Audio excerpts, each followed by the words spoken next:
Today I'm going to be making these triple chocolate cookies. I've made them before and called them double chocolate cookies, but I added a third component, which is melted chocolate on the top. And as all my recipes, these cookies are oil-free, dairy-free, egg-free, and they just happen to be absolutely delicious. So I'm looking forward to making them for you. Oh, they're so good.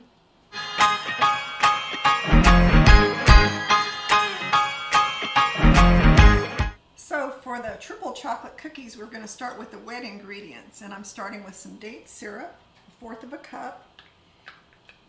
I try to use all dates to sweeten my desserts now.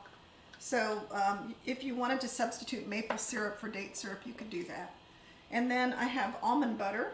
I have 3 tablespoons of almond butter. Put those in here. And this is just a common grocery store almond butter. Doesn't have to be anything special. I have 2 tablespoons of unsweetened applesauce. And then last but not least, I have a tablespoon of ground flax seed. So what that's going to do is that's going to help thicken this up and turn it into kind of like an egg-like consistency. So when I mix all this together, this will give me the wet ingredients I need for my cookies. And this is instead of the typical wet ingredients in cookies, which is butter and eggs. So this is how I'm going to make my cookies moist. All right, so now we have the dry ingredients, and we're going to start with some cocoa powder. And I like this cocoa powder that I got. It's Guittard, and this is their unsweetened cocoa powder, but you can use cacao powder, you can use any other brand of cocoa powder. Just make sure you like the taste of it. Some of them don't taste all that great, but I like the taste of this one. 2 teaspoons of cornstarch. Oops. And then we have 1/4 of a teaspoon of baking soda, 1/4 of a teaspoon of baking powder, and then a little bit, 1/4 of a teaspoon of salt. And then the only flour we're going to have in this is 1/2 cup of whole wheat pastry flour.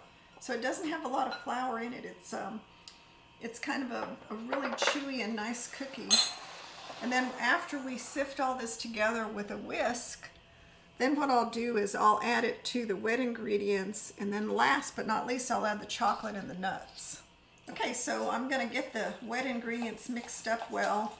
And you know how when you cream butter and sugar, you want everything to be nice and well combined? I'm doing the same kind of thing with these wet ingredients. You want to make sure the almond butter and applesauce and date syrup is all mixed together well, and then that flax seed will kind of swell up a little bit and act as a binder.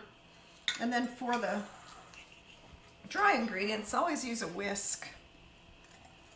So, you know, in the old days people sifted, and now we just use a whisk. It's a lot quicker.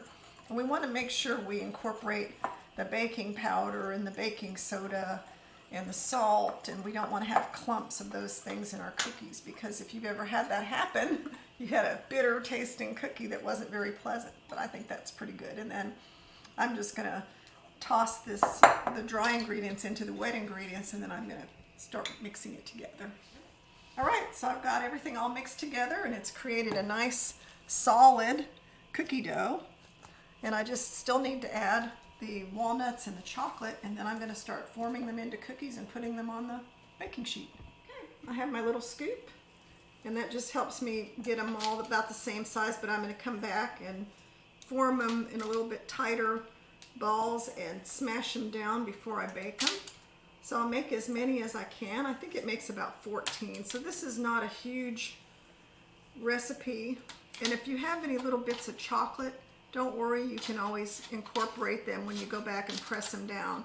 So after I get all these on my cookie sheet, I'm going to press them down, and when I come back, we'll be putting them in the oven. Okay, now we have to get these in the oven. I flattened them down a little bit, and I rounded them out as I was doing that. So I'll put them in the oven at 350, and it seems like 10 minutes is about right, but if that doesn't work and you want them a little bit more done, you can add 1 more minute, but I always start at 10 and then check them. The cookies are out of the oven, and while they're really hot, for the third chocolate component, I'm laying these little pieces of chocolate. So if you have chocolate chips, mine are like discs, so they fit on there really nicely. And I'm just putting one kind of big one on each cookie. And what will happen is it will melt, and when it's done melting, then I just kind of smooth it out with an offset spatula like this. And I just kind of smooth it over the top. And that is very easy to do. So all that's left now is to cool them. And once they're cool, they're ready to eat.